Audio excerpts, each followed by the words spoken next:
Oi, tudo bom? A gente lê a Bíblia, sabe? A gente consegue entender muitas coisas. E às vezes eu me pego vendo a vida do discípulo, a vida dos profetas, a vida dos apóstolos, a vida daqueles homens e mulheres de Deus que fizeram história simplesmente por amar Jesus, né? Então a gente pega contextos daquela história deles, a sobrevivência, homens que largaram tudo por amor ao evangelho, que largaram status, formação acadêmica, largaram amigos, às vezes até parente, né? Eles se afastaram de pessoas, de lugares, para viver naquilo que eles acreditavam, que era a palavra de Deus.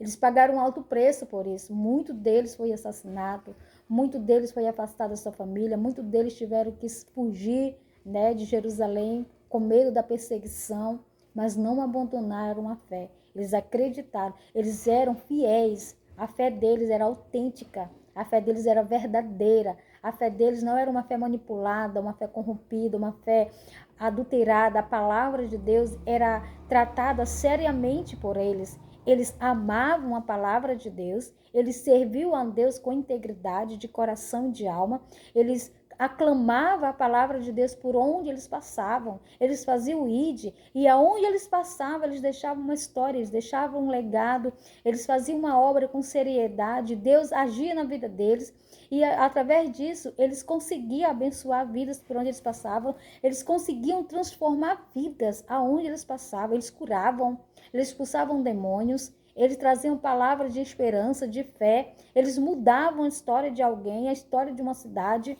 tudo por causa da palavra autêntica, tudo por causa da palavra verdadeira e fiel. Coisas que, infelizmente, está perdendo seus valores, né? A palavra de Deus, ela nunca vai perder o valor, mas o homem de Deus e a mulher de Deus, sim.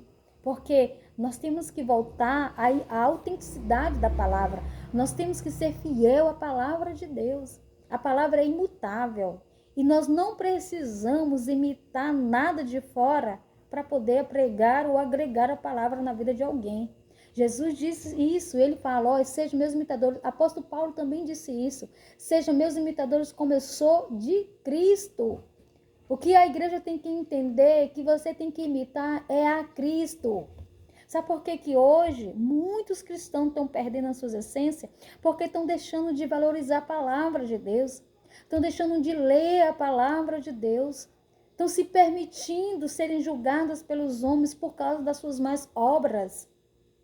Hoje, é dificilmente você vê um homem de Deus ou uma mulher de Deus, as pessoas admirarem a forma dela ser, a conduta, o caráter, os princípios.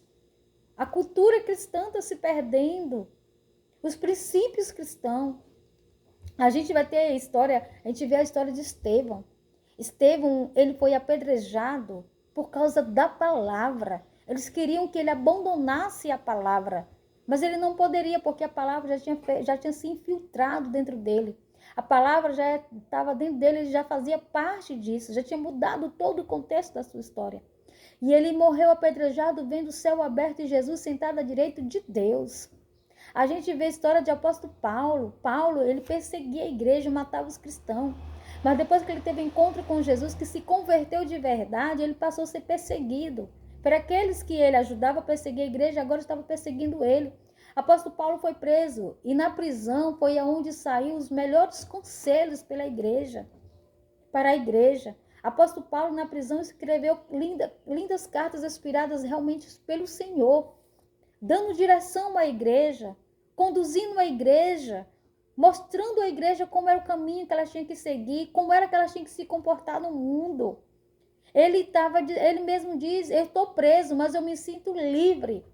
E hoje a igreja está livre, mas se comporta como uma igreja presa, escravizada pelo mundo. Né? A gente vai ver o apóstolo João. João, ele foi lançado na ilha de Patmos, ali para viver esquecido para sempre.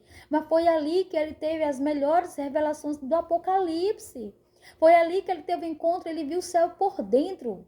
Ele viu os anciões, ele viu tudo. E ele estava preso numa ilha onde ninguém poderia visitá-lo.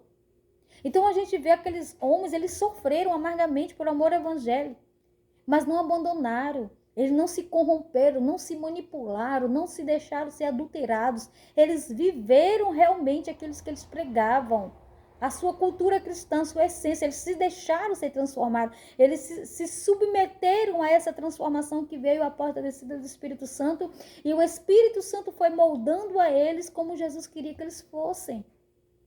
E esse mesmo Espírito continua no meio do povo de Deus. Continua no meio da igreja.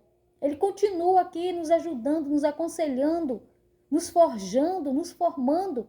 Mas é necessário que nós nos submetemos somente a Ele. E através da oração, do jejum, da palavra, da consagração e da fidelidade com Deus.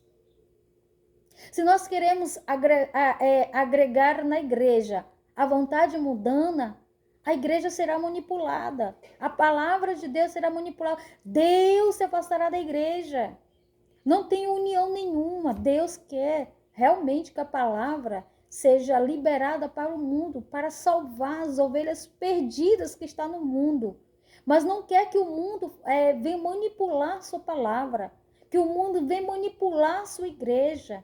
A igreja do Senhor tem que ser imutável. Ela precisa entender que ela não é mundana.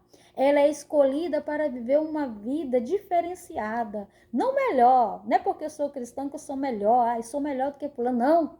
Eu posso ser diferente nas atitudes, na forma de falar. Eu posso ser diferente da forma de agir. Mas eu não posso me agir com preconceito achando que eu sou melhor do que alguém. Não. De forma alguma. Porque assim eu vou afastar as pessoas de mim. As pessoas elas têm que ter acesso até a mim. E chegando aqui, elas têm que encontrar Jesus falando através da minha vida, através do meu comportamento, através da forma de eu agir, da forma de eu pensar. Então, às vezes, a gente vê o adultério entrando, a manipulação, sendo contagiando a igreja do Senhor. Olha, observem da forma que aquelas pessoas se submeteram a Deus. Elas preferiram morrer. Elas preferiram morrer do que se submeter ao mundo, do que abandonar a palavra, do que adulterar a palavra. Elas se submeteram a serem mortas, mas não se submeteram ao mundo, porque elas estavam rendidas ao Espírito Santo, elas estavam rendidas a Jesus Cristo, elas estavam rendidas à palavra de Deus. Então nós temos que voltar à essência, nós precisamos voltar. Nós precisamos voltar às nossas origens. Pensar, voltar como era que Jesus queria que nós fôssemos. Entender que nós estamos longe disso. Benefícios servirão para nós. Esse benefício é nosso. A Bíblia nos dá acesso a direitos, obrigações e deveres para que nós venhamos cumpridos à risca. Aqui está o nosso manual de vida cristã. É aqui que nós temos que nos aconselhar. É aqui que está a nossa bússola, a nossa direção. E se nós fechar a Bíblia e abrir outros livros, nós vamos nos perder. A essência de Deus vai sair da nossa vida. E nós vamos ter um monte de palavras bonitas que não convencerá ninguém. Às vezes eu fico olhando pregações lindas, mas quando faz o apelo não vê ninguém. Porque não é nossa palavra lindas, cheia de intelectualidade, convence um pecador do seu pecado. Não. Às vezes a pessoa não tem curso nenhum de teologia. Às vezes a pessoa não tem curso nenhum, né? Não tem formação nenhuma. Mas quando fala, mesmo errado, mesmo com poucas palavras, mesmo atropelando o alfabeto inteiro, mas quando fala, ela consegue levar pessoas para Cristo. Elas conseguem convencer uma pessoa que Jesus é o Senhor. Porque nela está a essência do Espírito Santo. E não estou dizendo que você não deve ter uma formação acadêmica, que você não deve ser um teólogo. Não estou falando isso, não. Eu estou dizendo que nós não podemos perder as nossas origens, as nossas essências. Tá bom? Cheiro no coração.